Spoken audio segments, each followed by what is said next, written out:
बापा आरपारी माँ अन्य घरे काम कले घरर चुली जले आर्थिक स्थिति अति पछरे आ सबुठारु बड़ कथा है से जड़े भिन्नक्षम तथापि से हारी नाहंती।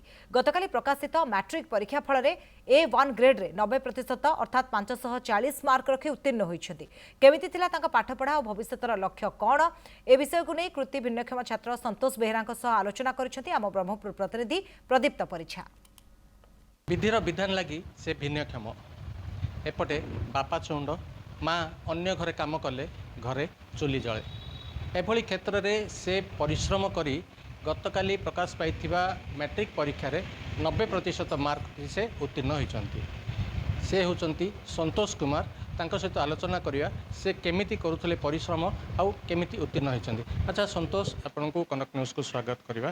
जे केमिति पढुथले केते मार्क रखि बोली आशा रखिले आ परिश्रम केते? मु स्कूल आसला बेले 6 घंटा इन पाठ पढ़े। दिन में उठी भी पाठ पढ़ी थाए। आ मु 95-94 इन रखा आशा करी। घरे माँ कौन करते? बापा स्थिति कौन? घर आर्थिक स्थिति केमी थिला? बापा 7 वर्ष है चली जाइए। माँ साई रही घर काम करी पैसा करते। आउ साई लोक पंडा माँ से सब साहाଯ୍य करते। आउ मोर मझिरे गोड़ भांगी जीवार मो टे पाठ खराब हो गला।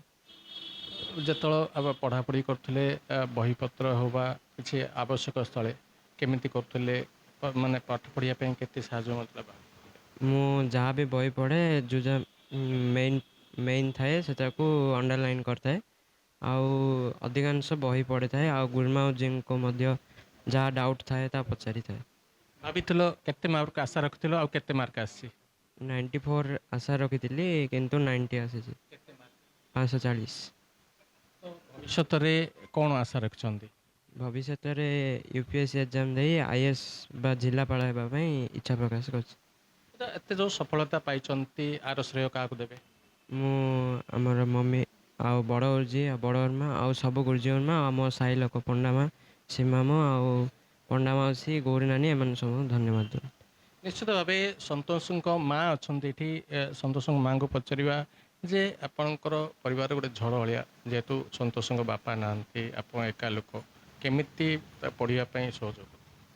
मु कौन काम करी पिला किन करी भांगी पड़ी बाबा पढ़ाला पटू साई सब बल देले। गुरुजी गुरुमा ने कहले भाउज डर न आम अच्छू तुम पिला को सपोर्ट कर आगू टेकिबा। गुरुजी गुरुमा ने सब सपोर्ट देले साहाଯ୍य कर पिला चली पारे। गुरुजी गुरुमा ने हाथ धरिकी नहीं आज एति ऊपर मो पिला को आनी। स्कूल रे संतोष पढ़ापढ़ी केमी? सी पिला दिन ही बहुत भल पढ़ापढ़ी करुला।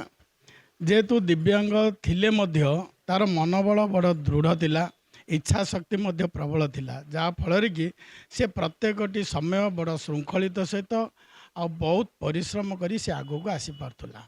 आम समस्त भी आशा थिला जे निश्चित भाव सी भल नंबर रखी उत्तीर्ण हम। केते खुशी अच्छा संतोषर सफलता पाई? निश्चित भाव आम खुशी अच्छु किंतु आमर परिश्रम ता सहित ताहार भी परिश्रम ता तुलन में किसी नंबर तार कमी जाइए जेहेतु शारीरिक असुस्थता जो। किंतु भगवान का आशीर्वाद बहुत खुशी। शारीरिक असुस्थता आर्थिक स्थल से सच्छल नथिबा सत्वे सी आज ए स्तर में पहुँचुंट आ आशा रखिंट आगामी दिन में भविष्य में से जड़े आईएएस अफिसर हे कि जिलापाल हो लोकों सेवार नियोजित होवार लक्ष्य रखिंट। ब्रह्मपुर प्रदीप्त परीक्षा, कनक न्यूज।